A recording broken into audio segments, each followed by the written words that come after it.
এবার বীরভূম জেলা পরিষদের সভাধিপতি কাজল শেখের মাথায় উঠল রূপোর মুকুট।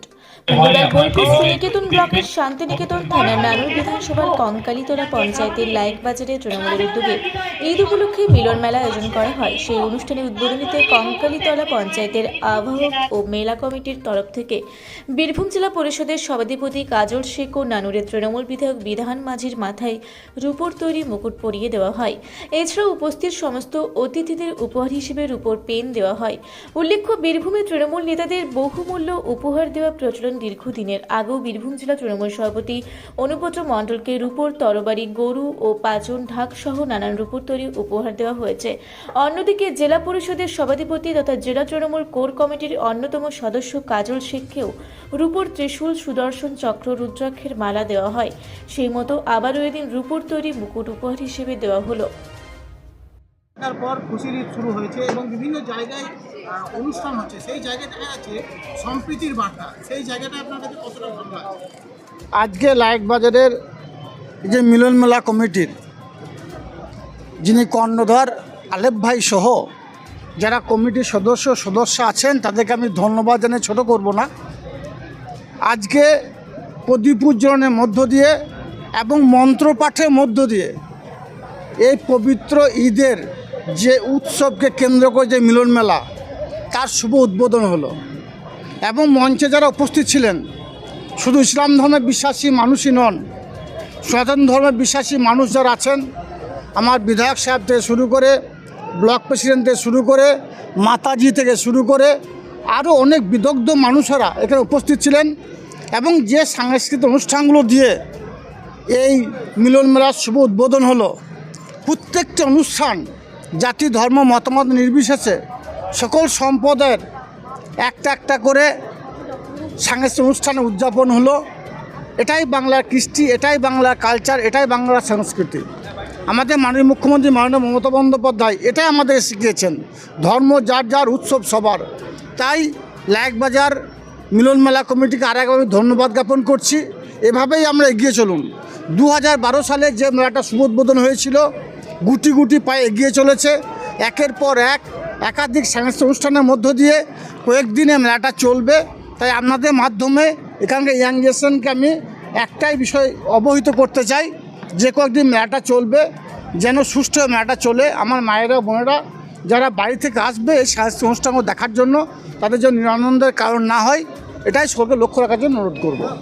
বিরোধীরা বারবার কটাক্ষ করে যে মেলা খেলা নিয়ে এই সরকার চলছে, এই মেলা কতটা গুরুত্বপূর্ণ? দেখুন, মেলাতে এখানে কয়েকশো দোকান যারা এসেছে বিভিন্ন ধরনের সামগ্রী তারা বিক্রয় করবে। এই মেলাটা এখানে অনুষ্ঠিত হওয়ার মানে 8-10 দিন যে মেলাটা চলবে, অর্থনৈতিক দিক দিয়ে এই লাইক বাজার এবং যেসব দোকানিরা আসছে তাদের বিক্রির বাটা কেন্দ্র করে অর্থনৈতিক দিক দিয়ে সমৃদ্ধশালী হবে। সুতরাং মেলা হওয়া, খেলা হওয়া মানেই বাংলা এগিয়ে যাওয়া। এভাবেই বাংলা এগিয়ে যাচ্ছে। সারা ভারতবর্ষের বুকে যে অঙ্গরাজ্যগুলি আছে আপনারা যদি একটু লক্ষ্য করে দেখুন, সবার উপরে রাজনৈতিক কারণে গ্রাম থেকে বিতাড়িত করেছিল। তখন থেকেই এই লাইক বাজারে আলেপ ভাই থেকে শুরু করে গয়লা ভাই থেকে শুরু করে আরও অনেক সহযোদ্ধা সহকর্মীরা আছে, তাদের সঙ্গে দীর্ঘদিনে আমার সম্পর্ক আছে, নিবিড় সম্পর্ক আছে।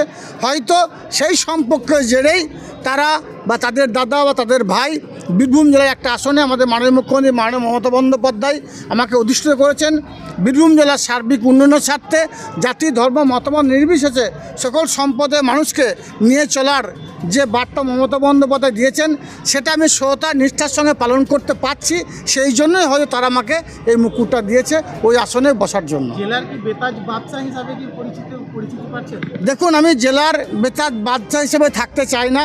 আমি সবসময় মমতা বন্দ্যোপাধ্যায়, অভিষেক বন্দ্যোপাধ্যায়ের একজন কর্মী হিসেবে থাকতে চাই। আমি শহীদ পরিবারের একজন সদস্য। আমি 1993 সাল থেকে বামফ্রন্টে অত্যাচার, অন্যায়, অবিচারের বিরুদ্ধে প্রতিবাদ করে এসেছি। আমি আমার 2 দাদাকে হারিয়েছি, বাবাকে হারিয়েছি। আমি কোনো সময় যে প্রতিবাদ করতে এক পা পিছপা হয় না। আমি সবসময় যেন সমাজসেবামূলক কাজের সঙ্গে নিজেকে আবদ্ধ রাখার চেষ্টা করি, সেটাই আমি করে যাচ্ছি, সেটাই করে যাব। আমি একজন সৈনিক হিসাবে কাজ করব, মমতা বন্দ্যোপাধ্যায়, অভিষেক বন্দ্যোপাধ্যায়ের অনুগত সৈনিক হিসাবে কাজ করব। বীরভূম জেলার মানুষের স্বার্থে আমি সদা সর্বদা নিজেদেরকে নিয়োজিত রাখার চেষ্টা করব। জেলায় নতুন ফুটবলিয়ে কি বার্তা দিতে চাইলেন? দেখুন জেলার সভাধিপতি দাদা আজকে যে উপহারটা দিলেন ওটা রূপোর মুকুট ছিল, ওটা কত কেজি ছিল বা কেন কত দিলেন? কেজি বলতে দুটো মুকুট ছিল মোটামুটি 350 গ্রাম ওজন, দুটো মিলে। কেন দিলাম বলতে কি ভাবনা চিন্তা করেন? জেলা পরিষদের সভাধিপতি সম্মানী ব্যক্তি, তার জন্যে দিয়েছে। আর একজন এমএলএ বিধানসভা, নানুর বিধানসভার বিধায়ক এমএলএ, তার জন্য সম্মানী ব্যক্তিকে সম্মান দিলাম। মুকুটটা কেন বাঁচলেন? মুকুটটা দিয়েই সম্মান করলাম।